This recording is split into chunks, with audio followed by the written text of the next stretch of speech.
24/7 Teachers Training, a lesson-by-lesson tutorial for homogeneous teaching. We are an EdTech textbook publisher.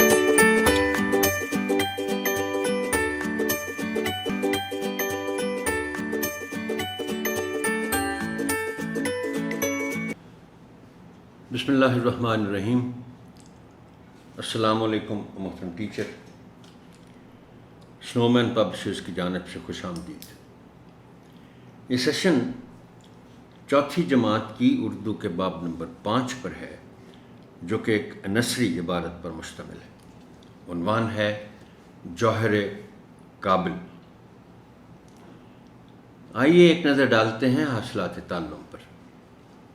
سبق کی تکمیل کے بعد طلبہ اس قابل ہو جائیں گے کہ عبارت کا مقصد سمجھتے ہوئے درست تلفظ کے ساتھ روانی سے پڑھ سکیں، رموز اوقاف یعنی واوین کا درست استعمال کر سکیں، کسی بھی واقعے یا کہانی کو اپنے لفظوں میں بیان کر سکیں، مترادف اور متضاد کے فرق کو سمجھ کر استعمال کر سکیں، اپنی سرگرمیوں کا روز نامچہ لکھ سکیں، اشارات اور تصاویر کی مدد سے کہانی لکھ سکیں، اعراب کی تبدیلی سے الفاظ کے معنی کی تبدیلی کو پہچان کر بتا سکیں، اور املا کو صحت کے ساتھ تحریر کر سکیں. بچوں کو عبارت کے عنوان تک لے جانے کے لیے اور ان کی کتابیں کھلوانے سے پہلے آپ ایک موضوع تمہید اٹھائیں گے، عبارت کے عنوان کا اعلان کریں گے اور پھر کتابیں کھلوائیں گے. تمہید اٹھانے کے لیے درج ذیل نکات پیش ہیں، تاہم یہ حرف آخر نہیں ہے. بہتر سے بہتر تمہید کے لیے آپ کی فکری جستجو جاری رہنی چاہیے. درج ذیل سوالات کی مدد سے تمہید اٹھائیں. محترم ٹیچر، سوالات ذرا مشکل ہوں گے، لیکن یہ سوچ کر کہ یہ چوتھی جماعت کے طلباء ہیں اور یہ اب تک ہند و پاک کی تاریخ کچھ اور خاص طور پر تحریک پاکستان کے بارے میں پڑھ چکے ہیں، لہٰذا انہیں کچھ آئیڈیا ہے کہ پاکستان بننے سے پہلے حالات کیا تھے. تاہم آپ یہ سوال پوچھیں گے اور خود بھی ان کے جوابات جب آپ لے رہے ہوں گے طلباء سے تو ان میں شرکت کریں گے. اب یہ پہلا سوال بڑا سادہ ہے، آسان بھی لگتا ہے کہ پاکستان بننے سے پہلے ہندوستان پر کس کی حکومت تھی؟ ظاہر ہے انگریزوں کی. اتنا جواب بھی کافی ہوگا طلباء کی طرف سے. سلطنت عثمانیہ کیا تھی؟ مشکل سوال ہے ذرا. اب اس کا جواب میں نے قوسین میں مختصر سا لکھ دیا ہے آپ کے لیے. آپ بتا سکتے ہیں طلباء کو کہ سلطنت عثمانیہ ایشیا، افریقہ اور یورپ کے بہت سے علاقوں پر مشتمل مسلمانوں کی حکومت جو 14ویں صدی سے 20ویں صدی تک رہی. اس کے بعد پھر جب کمال اتاتورک آئے تو انہوں نے ویسے ہی اس کو ختم کر دیا، خلافت کو.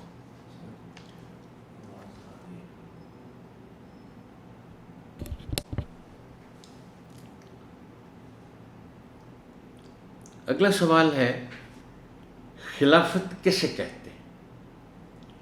انگریزی میں اس کو کیلیفیٹ کہتے ہیں، یہ مسلمانوں کا نظام حکومت ہوا کرتا تھا، اور اس کا جو سربراہ ہوتا تھا اس کو خلیفہ کہتے تھے، اور اس کے عہدے کو کیلف کہا جاتا تھا۔ خلافت کیلفٹ اور خلیفہ کیلف۔ تحریک خلافت کیا تھی؟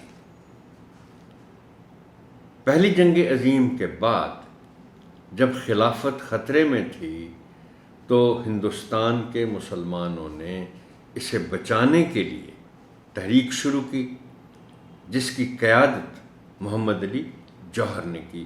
اب آپ نے دیکھا کہ ہم نے ان سوالات کے ذریعے جو تاریخ کے بارے میں، سلطنت عثمانیہ کی تاریخ کے بارے میں سوالات تھے، ان سوالات کی مدد سے ہم پہنچنا چاہ رہے تھے اس شخصیت پر جو آج کے اس سیشن اور باب نمبر 5 کا عنوان ہے، اور عنوان ہے جوہر کابل، جس تک آپ نے بچوں کو لانا ہے۔ آخری سوال، 5واں سوال ہے کہ مولانا محمد علی جوہر کے بارے میں آپ کیا جانتے ہیں؟ اس سوال کا جواب بچوں کو دے دینا چاہیے، اس لیے کہ اس سے پہلے سوال کے جواب میں ہم گفتگو کو یہاں تک لائے کہ وہ جو تحریک ہندوستان کے مسلمانوں نے شروع کی، اس کی قیادت محمد علی جوہر نے کی تھی۔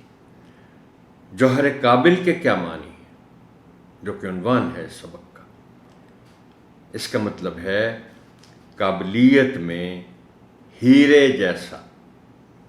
آپ بہت کوئی قیمتی چیز ہو تو اس کو آپ کہتے ہیں نا کہ ڈائمنڈ، ویلیو میں بہت زیادہ جو۔ درجہ بالا سوالات پر مبنی گفتگو کے نتیجے میں بچوں کو باب کے عنوان تک لے جائیں۔ تمہید کے بعد آپ بچوں کو بغور سننے کی تاکید کے ساتھ عبارت کی قرأت کریں۔ آپ کے لیے میں قرأت کرتا ہوں۔ جوہر کابل۔ مولانا محمد علی جوہر تحریک آزادی کی ایک ممتاز شخصیت ہے۔ آپ اتر پردیش یعنی بھارت کا صوبہ میں پیدا ہوئے۔ آپ بچپن ہی سے بہت ذہین تھے۔ آپ نے مقابلے کا امتحان دیا لیکن انگریزوں کی نوکری کرنے سے انکار کر دیا۔ آپ انگریزی اور اردو دونوں زبانوں پر قدرت رکھتے تھے۔ آپ نے ہمدرد کے نام سے اردو میں جبکہ انگریزی میں کامریڈ کے نام سے اخبار جاری کیا۔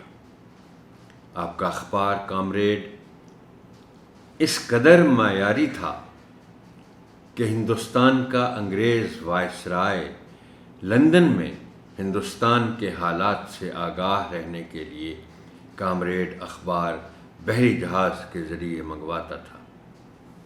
آپ ایک اچھے شاعر بھی تھے اور جوہر تخلص کرتے تھے۔ اس کے ساتھ ساتھ آپ کی شخصیت میں ایک پرخلوص اور پرجوش سیاستدان اور مقرر چھپا ہوا تھا۔ آپ کی یہ صلاحیت تب منظر عام پر آئی جب پہلی جنگ عظیم کے خاتمے کے بعد سلطنت عثمانیہ اور خلافت کا خاتمہ ہوا۔ آپ نے خلافت کو بچانے کے لیے اپنے بھائی مولانا شوکت علی اور مولانا ابوالکلام آزاد کے ساتھ مل کر تحریک خلافت کی بنیاد ڈالی۔ آپ کے انداز خطابت نے بر صغیر میں ایک طوفان برپا کر دیا۔ آپ کی والدہ جو کہ بی اماں کے نام سے مشہور ہوئیں نے اپنے دونوں بیٹوں کو اس عظیم مقصد کی خاطر کلمہ حق بلند کرنے پر نہ صرف شاباش دی اور حوصلہ افزائی کی بلکہ ہر طرح کی معاونت کی اور خود بھی میدان عمل میں اتر آئیں۔ جب انگریز مولانا محمد علی جوہر کی آواز نہ دبا سکتے تو ان کا اخبار بند کر دیتے۔ وہ جب بھی ایسا کرتے آپ دوبارہ اخبار کا اجرا کر دیتے۔ بالآخر محمد علی جوہر کی آواز کو ہمیشہ کے لیے خاموش کروانے کے لیے آپ پر غداری کا مقدمہ چلایا گیا، جس میں آپ نے اپنی وکالت خود کی اور سرخرو ٹھہرے۔ گول میز کانفرنس کے موقع پر آپ نے کہا کہ میں غلام ہندوستان واپس جانے کی بجائے موت کو ترجیح دوں گا۔ اگر ایسا ہو جائے تو مجھے بیت المقدس میں دفن کیا جائے، اور ایسا ہی ہوا۔ آپ غلام ہندوستان واپس نہیں آئے۔ آج کراچی میں آپ کے نام پر گلشن جوہر اور لاہور میں محمد علی جوہر ٹاؤن نام کی آبادیاں اس بات کا ثبوت ہیں کہ زندہ اقوام اپنے محسنوں کو فراموش نہیں کرتی۔ اب طلباء سے باری باری عبارت کی قرأت کروائیے، مناسب وقفوں میں تلفظ کی درستی کیجیے اور صحیح تلفظ کی ادائیگی کی مشق بھی کروائیے۔ اس ضمن میں درج ذیل الفاظ آپ کی خاص توجہ چاہیں گے۔ لفظ ہے قدر۔ اب انہی حروف تہجی سے بنا ہوا یہ لفظ، جس کے حروف ہیں کاف، دال اور رے، اعراب کی تبدیلی کے ساتھ یہ دو الفاظ بنتے ہیں۔ دونوں کے معنی الگ الگ ہیں، دونوں کا تلفظ الگ الگ ہے، اور ہمیں یہ چونکہ عام استعمال ہونے والا لفظ ہے تو اس کے تلفظ میں ہمیں احتیاط برتنی چاہیے۔ اب یہ ہے قدر، کاف پر زبر، دال پر زبر۔ اس کے معنی ہیں وزن، وزن، اور وزن وہ شیر والا نہیں بلکہ ویٹ والا، ترازو والا وزن۔ اور جب دال پر جزم ہوگی تو پھر یہ ہو جائے گا قدر، اور قدر کے معنی ہے عزت، احترام، ویلیو۔ معیاری، روانی میں بعض اوقات ہم اس کو معیاری پڑھ جاتے ہیں، درست لفظ ہے معیاری، اور میں کو تھوڑا سا لمبا کرنا ہے تاکہ عین کی آواز بھی اس میں شامل ہو جائے۔ معیاری۔ تخلص، لام پر شد اور پیش کا خیال رکھا جانا چاہیے۔ اس میں صرف بعض اوقات یہ ہوتا ہے کہ جلدی میں لوگ اس کو تخلص پڑھ جاتے ہیں، جبکہ صحیح تلفظ اس لفظ کا ہے تخلص۔ شاعر جو اشعار میں اپنا نام استعمال کرتا ہے۔ خلوص، خلوص نہیں، خے پر پیش۔ صلاحیت، یہ اس طرح کے اور الفاظ کی طرح جو آخر میں یہ اور تے ہے، اس میں پھر یہ پر شد کے ساتھ زبر ہے اور اس شد کو بولا جانا چاہیے۔ اور بھی اس طرح کے الفاظ ہیں، علمیت، واقفیت۔ تو یہ جو فیت، ہیت اور میت، یہ آوازیں ہیں، یہ پر شد کی وجہ سے ہیں اور اس کو نمایاں کر کے پڑھا جانا چاہیے۔ مقرر، تقریر کرنے والا، مطلب تو مقرر نہیں کہا جا سکتا اس کو۔ خاطر، معاونت، واو پر زبر ہے، اس کو اس طرح پڑھا جائے کہ سننے والے کو یہ معلوم ہو سکے کہ واو پر زبر کے ساتھ اس لفظ کو پڑھا جا رہا ہے۔ معاونت۔ اجرا، غداری، دال پر پیش ہے، دال پر شد ہے، معاف چاہتا ہوں، غداری۔ مقدمہ، اس لفظ کو درست تلفظ کے ساتھ پڑھا جانا ضروری اس لیے ہے کہ اس میں دو قسم کی غلطیاں کر دی جاتی ہیں اس کو پڑھتے ہوئے۔ ایک کہ دال پر جو شد ہے اس کو غائب کر دیا جاتا ہے، اور دوسرا میم پر پیش ہے، اس کو واضح طور پر نہیں بولا جاتا، بلکہ بعض اوقات لوگ اس کو میم پر زبر کے ساتھ پڑھ جاتے ہیں، مقدمہ، اور اگر وہ پیش استعمال کر ہی جائیں میم پر تو پھر دال کی شد غائب ہو جاتی ہے، اور یوں اس کو پھر وہ پڑھتے ہیں مقدمہ۔ مقدمہ شد کو بالکل نمایاں کر کے پڑھا جانا چاہیے۔ سرخرو، سرخرو نہیں، جیسے ہم سرخ کہتے ہیں تو خے پر تو جزم ہے جو لکھی نہیں جاتی مگر پڑھی جاتی ہے، یہاں خے پر پیش ہے، اور اس کو اس طرح پڑھا جانا چاہیے کہ وہ پیش سننے والا نوٹ کر سکے کہ یہ پیش کے ساتھ پڑھا جا رہا ہے۔ سرخرو، دفن، دفن نہیں، دفن۔ ثبوت، ثبوت نہیں، سے کے اوپر پیش ہے اور اسے نمایاں ہو کر سنائی دینا چاہیے۔ طلباء کو مشکل الفاظ کے معنی بتائیے، سمجھائیے اور تختہ تحریر پر لکھیے۔ آپ کی آسانی کے لیے چند الفاظ اور ان کے معنی ذیل میں پیش کیے جا رہے ہیں۔ قدرت، اب دیکھیے یہ لفظ اس سے پہلے بھی آ چکا ہے، غالباً حمد میں تھا اور اس کے بعد بھی شاید کبھی آیا ہوگا، لیکن مجھے یاد ہے کہ تب جب ہم نے اس لفظ کے معنی کی بات کی تھی تو قدرت کے معنی تھے طاقت۔ اب یہاں قدرت کے معنی ہو گئے ہیں مہارت۔ اب اس کو آپ بچوں کو بتائیے کہ دیکھیے یہ ہوتا ہے کہ ایک لفظ کے ایک سے زیادہ معنی، بعض اوقات کئی معنی ہوتے ہیں، لیکن وہ کتنے معنی ہیں یہ پھر دو طرح ہی سے ہمیں پتہ چلے گا۔ ایک یا تو ہم لغت دیکھیں، دوسرا یا ہم کسی خاص سیاق و سباق میں، جس کو انگریزی میں کہتے ہیں کسی خاص کانٹیکسٹ میں، وہ لفظ ایسے استعمال ہوا ہو کہ ہمیں یہ محسوس ہو جائے کہ اس کے وہ معنی نہیں ہیں جو ہم اس سے پہلے پڑھ چکے ہیں۔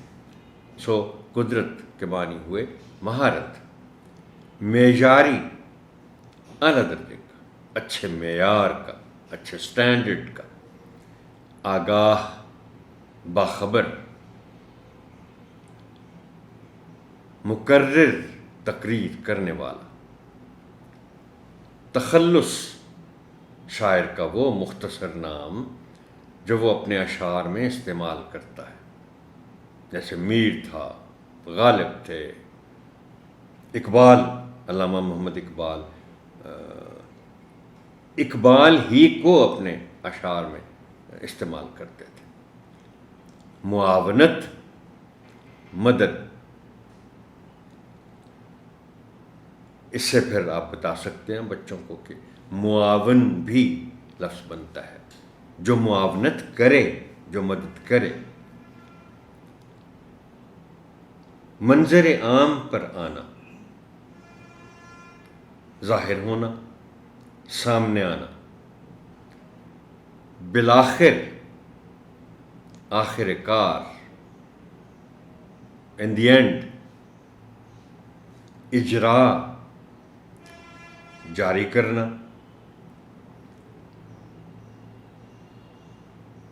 ترجیح،